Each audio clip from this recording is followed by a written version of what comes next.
ನಮಸ್ಕಾರ ಎಲ್ಲರಿಗೂ welcome back to Gubbi's mom vlogs. So ನಾನಿವತ್ತು ಸಿಂಪಲ್ಲಾಗಿ ಮನೆಯಲ್ಲೇ ಫ್ರೈಡ್ ರೈಸ್ನ ಹೇಗೆ ಮಾಡೋದು ಅಂತ ತೋರಿಸ್ತಿದ್ದೀನಿ. ಸೊ ಬನ್ನಿ ನೋಡೋಣ. ಮೊದಲು ಒಂದು ಬಾಣಲಿಗೆ ಕುಕ್ಕಿಂಗ್ ಆಯಿಲು, ಸ್ವಲ್ಪ ಸಾಸಿವೆ ಮತ್ತು ಈರುಳ್ಳಿ, ಹಸಿಮೆಣಸಿನ್ಕಾಯಿ ಮತ್ತು ಸ್ವಲ್ಪ ಕರಿಬೇವು ಇಷ್ಟನ್ನು ಹಾಕ್ಕೊಂಡು ಚೆನ್ನಾಗಿ ಹುರ್ಕೋಬೇಕು.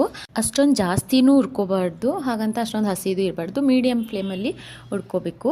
ಮತ್ತು ನಾನು ಇದಕ್ಕೆ ಶುಂಠಿ ಬೆಳ್ಳುಳ್ಳಿನ ಚಿಕ್ಕ ಚಿಕ್ಕದಾಗಿ ಕಟ್ ಮಾಡಿ ಚೆನ್ನಾಗಿ ಜಚ್ಕೊಂಡು ಹಾಕೋತಿದ್ದೀನಿ.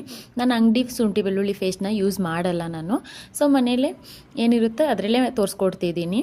ಮತ್ತು ಸ್ವಲ್ಪ ಹಸಿ ವಾಸನೆ ಹೋಗೋವರೆಗೂ ಚೆನ್ನಾಗಿ ಫ್ರೈ ಮಾಡ್ಕೊಳ್ಳಿ.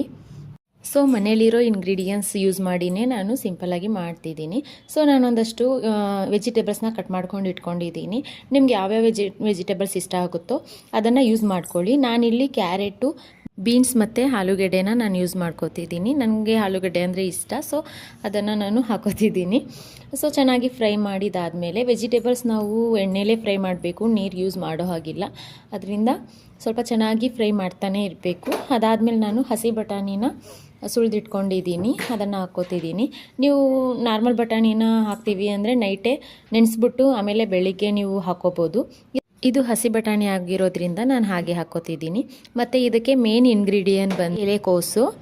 ನಾನು ಅರ್ಧ ಎಲೆಕೋಸನ್ನ ಕಟ್ ಮಾಡಿ ಹಾಕೋತಿದ್ದೀನಿ. ಅದಕ್ಕೆ ಮೆಣಸಿನ ಪುಡಿ ಮತ್ತು ಸ್ವಲ್ಪ ಗರಂ ಮಸಾಲ ಇದನ್ನು ಆ್ಯಡ್ ಮಾಡಿ, ಸ್ವಲ್ಪ ಉಪ್ಪು ಇಷ್ಟನ್ನು ಆ್ಯಡ್ ಮಾಡಿ ನಾನು ಮಿಕ್ಸ್ ಮಾಡ್ಕೊಂಡು ಚೆನ್ನಾಗಿ ಫ್ರೈ ಮಾಡ್ಕೊಂಡಿದ್ದಾದಮೇಲೆ ಮೊದಲೇ ರೈಸ್ ಮಾಡ್ಕೊಂಡಿದ್ದೀನಿ, ಅದನ್ನು ಹಾಕಿ ಚೆನ್ನಾಗಿ ಮಿಕ್ಸ್ ಮಾಡ್ಕೋಬೇಕು.